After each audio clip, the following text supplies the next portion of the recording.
Жили-были однажды король с королевой. Было у них прекрасное королевство, и они им счастливо правили. Только одно огорчало их — у них не было детей.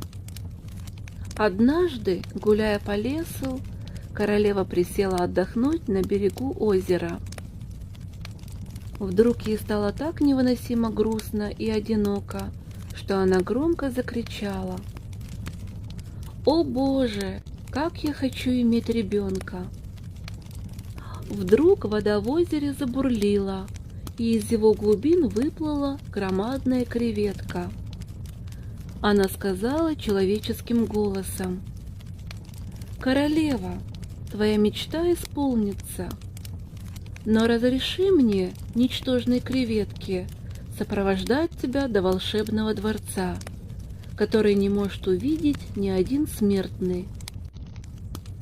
«С удовольствием», — ответила королева, — «но я не могу плавать под водой, как это делаешь ты».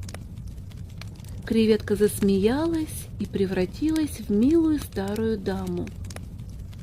Когда она вышла из воды, ее одежда была сухая. Она была одета в белое платье с малиновыми полосками, а в ее седые волосы вплетены зеленые ленты. Королева отправилась за ней в частый дикий лес. Волшебная трава, по которой они шли, светилась у них под ногами, а апельсиновые деревья сплетали крышу над головой. Кругом разносился божественный запах цветущих фиалок. Через некоторое время они пришли к замку, сделанному из чистых бриллиантов. Двери замка отворились, и 6 красавиц-фей вышли навстречу королеве с букетом цветов, сделанных из драгоценных камней. «Ваше Высочество», — сказали феи, — «только некоторые смертные могут посетить этот дворец. Ваши мольбы о ребенке тронули наши сердца. У вас родится ребенок по имени Фейв. Когда он родится, возьмите букет цветов, который мы подарили вам, и громко произнесите название каждого цветка. Мы тут же появимся и наградим вашего ребенка самыми лучшими дарами». Королева была вне себя от радости. Она бесчисленное число раз благодарила фей за их доброту. Затем, счастливая, она отправилась домой. Через некоторое время у нее родилась дочь, которую она назвала Фейв. Она тотчас же достала букет и громко произнесла название каждого цветка.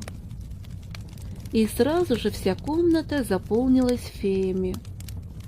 Их сопровождали маленькие пажи, которые несли шкатулки с подарками. Феи немножко поиграли с ребенком, а потом взялись за работу. По очереди они наградили ее добротой, умом, исключительной красотой, удачливостью и отменным здоровьем. Не успела королева поблагодарить фей, как дверь распахнулась, и в комнату вбежала огромная креветка, злобно крича: «А про меня ты забыла? А ведь этим счастьем ты обязана мне!» Королева пришла в ужас. «О, простите меня, пожалуйста!» — взмолилась она. «Я допустила ужасную ошибку». Феи присоединились к ней. «Простите ее, пожалуйста, она сделала это ненарочно». «Ну, хорошо», — сказала фея-креветка. «Я дарую ребенку жизнь. Но я предупреждаю, что до 15 лет она не должна видеть дневного света, иначе случится что-то ужасное. Если вы разрешите ей увидеть солнце раньше 15 лет, берегитесь». В королевском дворце были заколочены все окна и двери. Нигде даже не пробивался луч света, только свечи освещали дворцовые комнаты. Девочка росла очень смышленной и красивой. Феи часто наведывались посмотреть на нее и поиграть с ней. Особенно ее полюбила фея по имени Тюльпан. Она постоянно напоминала королеве. Помните, что сказала фея-креветка? Берегите свою дочь от дневного света. Королева обещала быть осторожной. Когда Фиф исполнилось 14 лет, королевский живописец нарисовал ее портрет. И каждый, кто его видел, сразу же влюблялся в нее без памяти. В это время в другом королевстве жил принц по имени Волак. Ему было всего 18 лет. И увидев портрет принцессы Фейв, он обезумел от страсти и любви. Он отправился к своему отцу-королю Сейджу и сказал: «Отец, мне нужна ваша помощь. Вот портрет принцессы Фейв. Она покорила мое сердце. Дайте свое благословение, я хочу жениться на ней». «Какая красивая девушка, и должно быть очень умная и добрая», — сказал король. «Я даю тебе мое родительское благословение и пошлю лорда Кенвиса послом к ее отцу». Молодой лорд Кенвис был ближайшим другом принца. Принц сказал ему: «Если дорога тебе моя жизнь, сделай все, чтобы завоевать сердце принцессы. Я умру, если она не станет моей женой». Он дал Кенвису 1000 прекрасных подарков для принцессы.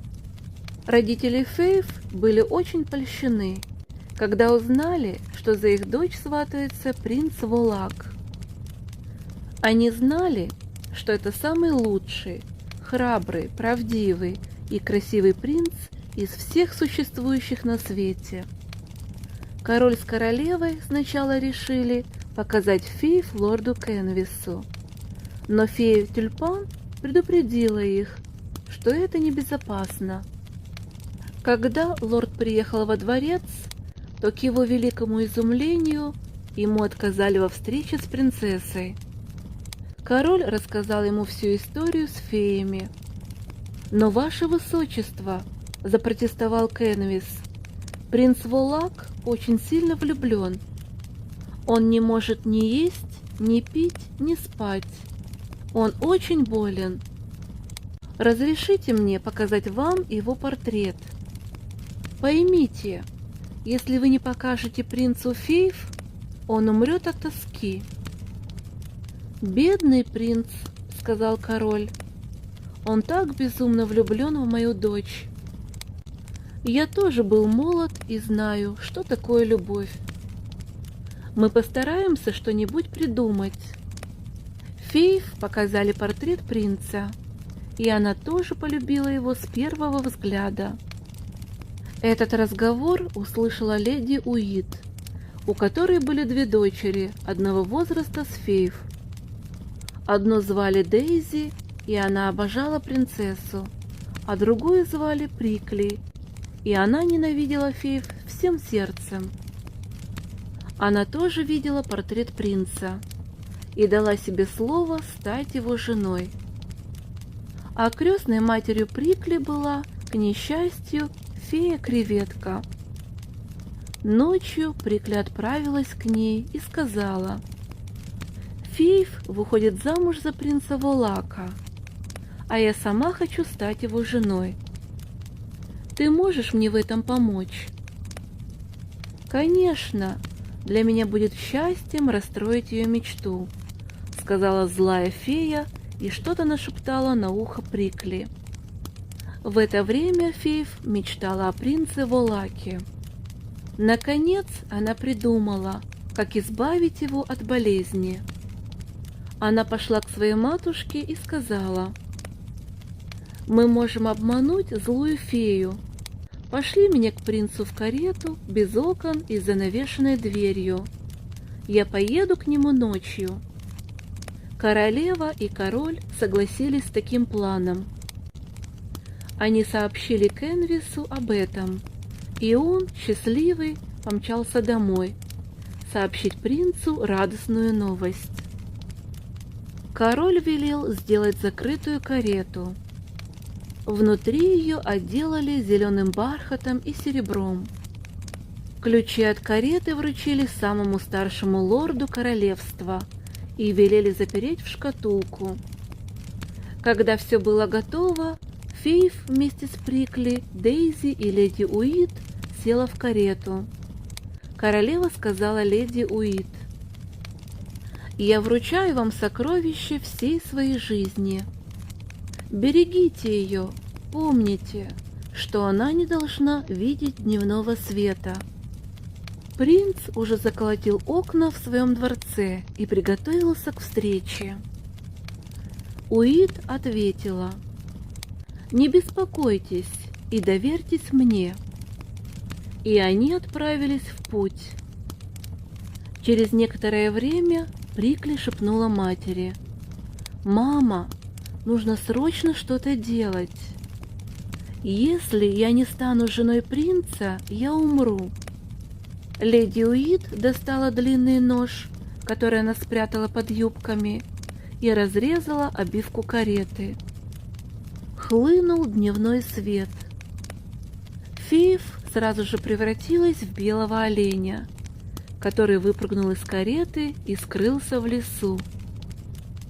Слуги бросились искать белого оленя. Но злая фея наслала на них бурю и перенесла их всех далеко-далеко, на другой конец света. Остались только леди Уит, Прикли и Дейзи. Прикли надела обручальное кольцо Фейв и ее корону. Вскоре они увидели золоченую карету принца, который с нетерпением поджидал свою любимую невесту. Увидев Прикли, старый король вскричал: «Что за шутки?» Леди Уит отвечала с достоинством: «Это принцесса Фейв, ваше высочество, и это доказывают письма ее отца и матери, которые я передаю вам». Принц сказал: «Отец, они обманули нас. Портрет не имеет ничего общего с оригиналом. Я лучше умру, нежели женюсь на этой уродине».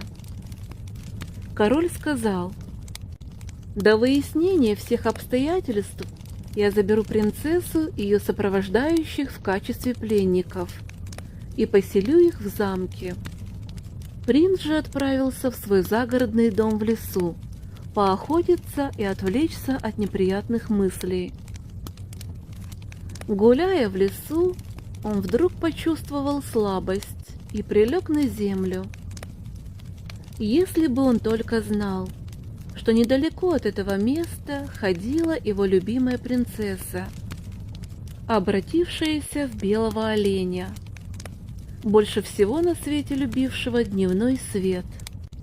Фея Тюльпан знала, что произошло с Фейв. Она послала Дейзи искать свою любимую принцессу, и они встретились, горько заплакав и обнявшись.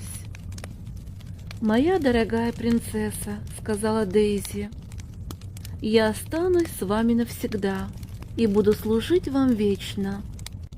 Она отвела белого оленя во фруктовый сад, чтобы он поел плодов с деревьев, и спросила его, где же они будут ночевать. Ведь в лесу много волков и очень страшно. «Не видели ли вы в этом лесу какого-нибудь домика?» — спросила Дейзи оленя. Тот лишь покачал головой.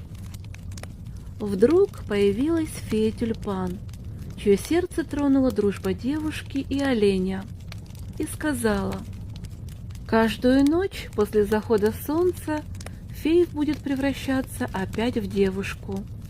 А теперь идите по этой дорожке и будьте храбры и терпеливы». Дейзи и белый олень вскоре пришли к хижине, на пороге которой сидела пожилая женщина. «Не найдется ли у вас комнаты для меня и моего оленя?» — спросила Дейзи. «Конечно, молодая леди», — ответила старушка. Она проводила их в маленькую, но очень чистую комнатку, где стояли рядом две кровати. Когда солнце зашло, белый олень превратился в принцессу, которая, бросившись на шею Дейзи, горячо поблагодарила ее за помощь. Они проговорили всю ночь, а на утро Фиф опять превратилась в оленя и убежала в лес, чтобы пощипать травы. В это время принц и лорд Кенвис набрели на ту же избушку в поисках ночлега.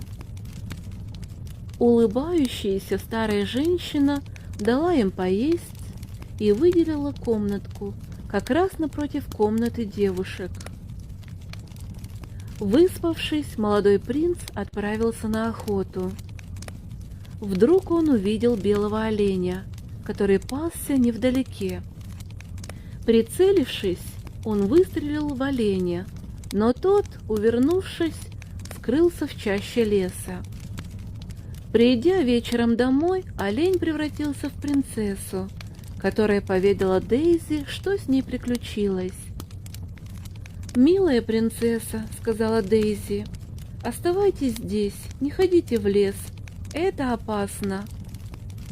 Я буду читать вам книги, и время потечет быстро». «Я бы с удовольствием», — отвечала принцесса. «Но дело в том, что когда я превращаюсь в оленя, я чувствую себя как олень. Я должна бегать и есть траву». Уставшая, она тотчас же заснула. В это время в другой комнате принц рассказывал о чудесном олене, которого он видел сегодня утром. «Завтра я обязательно пристрелю его», — сказал он. Утром он отправился на поиски оленя, но Фиф была настороже и не выходила из чащи леса. Принц ходил и ходил, пока не повалился от усталости под яблоневым деревом и уснул. В это время из чащи вышел белый олень и подошел к принцу. «Он еще прекраснее, чем на портрете», — подумала Фиф и прилегла рядом. Принц Валак проснулся и остолбенел от изумления. Рядом с ним лежал белый олень. Не успел он схватить лук, как Фиф стремглав скрылась из виду. Принц кинулся вслед за ней и выстрелил. Стрела попала белому оленю в ногу, и он повалился на землю. Принц хотела было его пристрелить, но, увидев полные слез и мольбы глаз оленя, пожалел его и понес в хижину. Выбежавшая навстречу Дейзи закричала ему: «Это мой олень, отдайте его мне!» «Нет», — ответил принц, — «я поймал его в лесу, он мой». «Я скорее потеряю свою жизнь, чем своего оленя», — отвечала Дейзи. «Посмотри, как он сейчас узнает меня». Она сказала: «Белый олень, пожалуйста, дай мне ногу». И олень протянул раненую ногу. Она сказала: «Белый олень, любишь ли ты меня?» И олень согласно кивнул головой. Принц был поражен. «Я согласен», — сказал он, — «олень ваш. Я сожалею, что подстрелил его». Дейзи подхватила оленя и отнесла его в свою комнату. В это время лорд Кенвис сказал молодому принцу: «Я узнал эту девушку. Она из сопровождения принцессы Фиф. Я видел ее в карете принцессы. Тут что-то не так». Они узнали у старушки, в какой из комнат остановились девушки, и проделали в стенке дырку. Заглянув в нее, они увидели принцессу феев, сидящую на кровати, а возле нее Дейзи, бинтующую ей рану. Принц тут же кинулся в комнату девушек и упал перед принцессой на колени. «Простите меня!» — закричал он. «Я ничего не знал про оленя. Я бы скорее умер, чем причинил бы вам зло». Феев все рассказала ему про свои несчастья. Они проговорили всю ночь, а на утро, когда солнце встало, принцесса вдруг обнаружила, что в этот раз не превратилась в оленя. Радость их не знала границ. «Мы должны сообщить об этом моему отцу», — сказал принц. «Он собирается пойти войной на ваше королевство, обвиняя твоих родителей в обмане». Вдруг они услышали звуки горнов и увидели, что сам король едет к ним, а в скотном фургоне сидят Прикли и ее мать. «Мой дорогой отец!» — кинулся к нему принц. «Вот моя возлюбленная принцесса феев! Я нашел ее!» — воскликнул он. Король взглянул на принцессу. Она стояла в серебряном платье, расшитом свежими благоухающими розами. Ее голову венчала корона из бриллиантов. Такой красоты он не видел никогда. Невдалеке стояла фея-тюльпан, которая и была той старушкой у хижины. Все были счастливы. А лорд Кенвис, тронутый преданностью и добрым сердцем Дейзи, сделал ей предложение. И две счастливые пары обвенчали в дворцовой церкви. Прикли и ее мать простили и отправили их домой, а все королевство еще долго пересказывало историю о волшебном белом олене и его приключениях, так счастливо закончившихся. Давным-давно жил в горном Уэльсе юноша, сын вдовы. Как-то раз погнал он коров и овец своей матушки вниз к озеру, где росла высокая и сочная трава. Правда, день задался неудачный. Вершины гор с утра окутались густым туманом. Но когда он спускался к самому озеру, все вдруг озарялось ярким светом. Однако, приглядевшись внимательнее, юноша увидел, что это не солнце осветило все вокруг, а прекрасная дева, что сидела посреди озера на маленьком островке и расчесывала свои золотые волосы. Ее золотое платье так и сверкало, так и горело, разбрасывая вокруг яркие лучи. Не подумав, что он делает, юноша вытащил из кармана ломоть черствого ячменного хлеба с сыром, который мать дала ему с собой на обед, и протянул его прекрасной деве, окликнув ее при этом. Дева обернулась, увидела его, поднялась и, словно по мягкой траве, пошла к нему прямо по воде. Подойдя к самому берегу, она внимательно оглядела хлеб и сыр, которые он ей протягивал, и сказала, покачав головой: «Черств твой хлеб, слишком черств.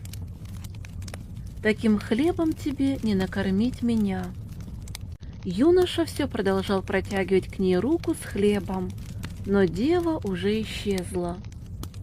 Вернувшись домой, он все рассказал матери и добавил, что умрет от горя, если не сделает прекрасную деву своей женой. И на другой день мать дала ему в дорогу совсем мягкий, только что испеченный хлеб с сыром. Ведь черствый ячменный хлеб девушке не понравился. Так, может быть, этот ей покажется лучше. Юноша долго ждал на берегу, не спуская глаз с озера. И, наконец, Словно опять заиграло яркое солнце, появилась на озере прекрасная дева с золотыми волосами и озарила все вокруг ярким светом. На этот раз она показалась юноше еще прекраснее. Он протянул ей хлеб с сыром и позвал ее, и сказал, что хочет на ней жениться, и умрет, если она отвергнет его любовь.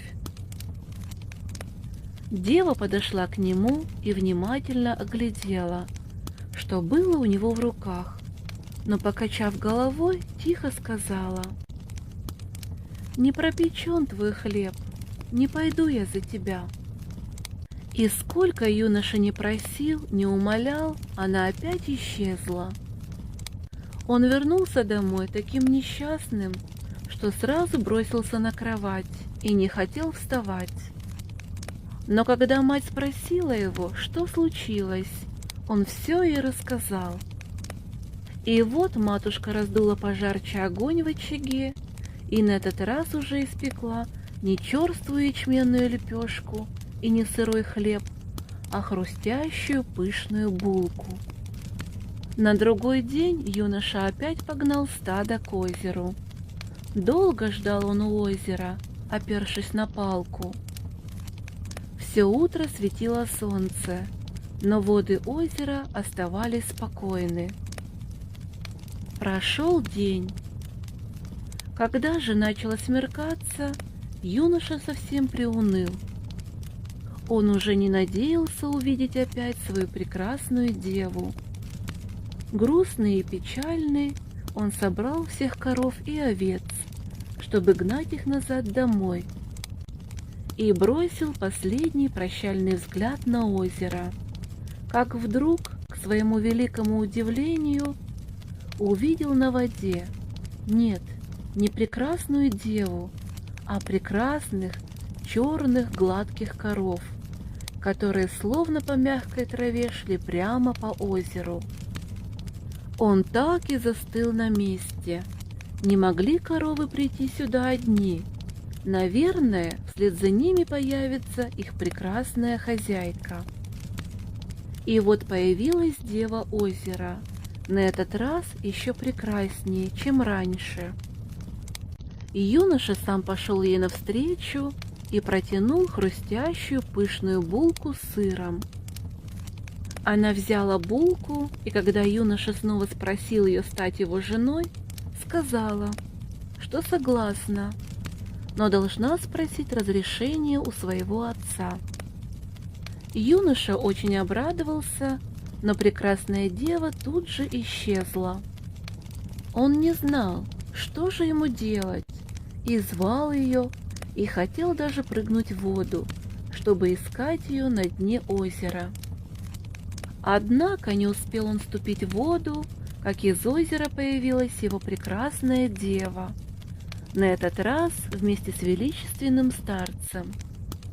«Если ты обещаешь быть добрым и верным мужем моей дочери, — сказал он, — я согласен отдать ее тебе в жены, и даже дам тебе хорошее приданое.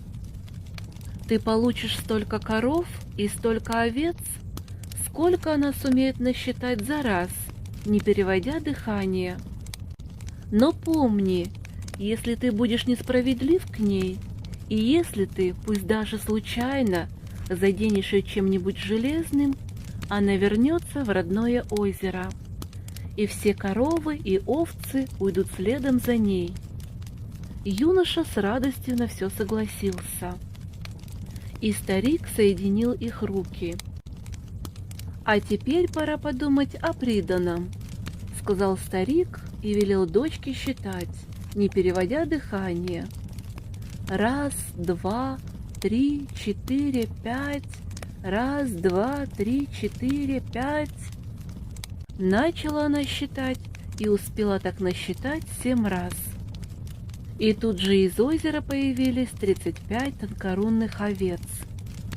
Во второй раз дева озера насчитала 15. И тут же из озера вышло 14 черных гладких коров и один белолобый красавец-бык. Все стадо послушно вышло на берег и последовало за юношей и его невестой к его дому. Молодые жили очень счастливо. Ни у кого во всем Уэльсе не было такого сладкого молока и такого вкусного масла, какое давали их волшебные коровы. А что до овец, то вряд ли у кого-нибудь была лучшая шерсть для пряжи, чем у них. Так что можете сами догадаться, как осторожен был муж, когда держал в руках что-нибудь из железа, чтобы, не дай бог, не коснуться им нечаянно своей любимой жены. Шли годы, и у них родилось 3 сына. Сыновья выросли и стали юношами, столь умными, сколь красивыми. К тому времени отец превратился уже в седого, сгорбленного старика. Но он не горевал, ведь у него было 3 удачных сына, которые помогали ему во всем, и их ферма с волшебными коровами и овцами по-прежнему процветала. А прекрасная мать 3 сыновей, его жена, оставалась все такой же молодой и красивой, как была когда-то давным-давно, когда он впервые увидел ее. И вот однажды была объявлена большая ярмарка, на которую со всех концов страны сгоняли на продажу скот. Оставив 3 сыновей дома следить за фермой, муж и жена решили тоже отправиться туда.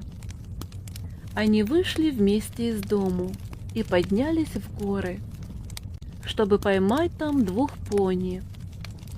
На них они бы скорее добрались до ярмарки. А надо вам сказать, что пони паслись как раз на том склоне горы, который спускался к самому озеру, где когда-то юноша увидел прекрасную деву озера. Жена, словно молодая девушка, легко взбежала по склону горы и сразу поймала за гриву одного пони.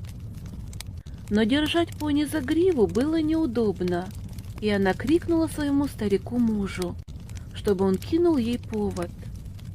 И муж, не думая, что делает, кинул ей вместо повода уздечку. Ах, какая беда! Одной железной скобой уздечка задела ее по руке. Жена грустно поглядела на него и отвернулась. Не сказав мужу ни слова, она отпустила пони и запела тихим печальным голосом: «Милые мои чернушки, пеструшки, веснушки, вострушки, и ты, белолобый, седой, удалой, домой, домой, домой». Поднялся ветер, небо пожелтело, загремел гром, но она все пела: «И вы, мои белые, и вы, мои серые, бросайте теплые хлевы и спешите за мной, домой, домой, домой». Коровы, которые были привязаны в стойлах, вышли из коровника и спустились вниз к озеру. И 4 серых быка вместе с плугами спустились к воде. И овцы с ягнятами тоже сбежались к озеру. А через миг на берегу не осталось ни стада, ни прекрасной жены. Все скрылись в водах озера. Муж вернулся домой, плача горькими слезами. Он позвал своих сыновей и рассказал им, что случилось. До этого дня юноши не знали, кем была их прекрасная мать. И когда они услышали всю историю, они как могли принялись утешать отца. «Не печалься, дорогой отец», — говорили они, — «вот увидишь, наша матушка нас не оставит». Они и сами верили в это. А потом каждый вечер все 3 спускались к берегу озера и ждали. Много-много вечеров. Но воды озера оставались спокойны. Лишь легкий ветерок иногда вызывал на них мелкую рябь. И вот однажды ночью, когда светила полная луна, а 3 брата, как всегда, сидели на берегу озера, она всплыла наверх. такая же прекрасная, как когда-то, когда была девой озера. Она вышла на берег, приблизилась к своим сыновьям, нежно поздоровалась с ними и сказала, что любит их по-прежнему, и попросила их хорошенько запомнить все, что она им сейчас скажет. И тогда очень скоро они прославятся и станут великими людьми. Она повела их за собой по берегу озера и дальше в горы, показала им все целебные травы и сказала, как они называются и какие болезни вылечивают. Она сказала, какую траву собирать и когда, как их смешивать и варить, и какие при этом говорить заклинания. Все трое внимательно слушали ее и постарались все запомнить. И правда, очень скоро они стали самыми мудрыми и прославленными врачевателями во всем Уэльсе. А когда состарились, передали свое искусство сыновьям и внукам. Долгие годы, не 100 лет, изблизка и далека приходили больные к детям, внукам и правнукам, чтобы они излечили их болезни с помощью искусства, которому научила своих сыновей прекрасная дева озера.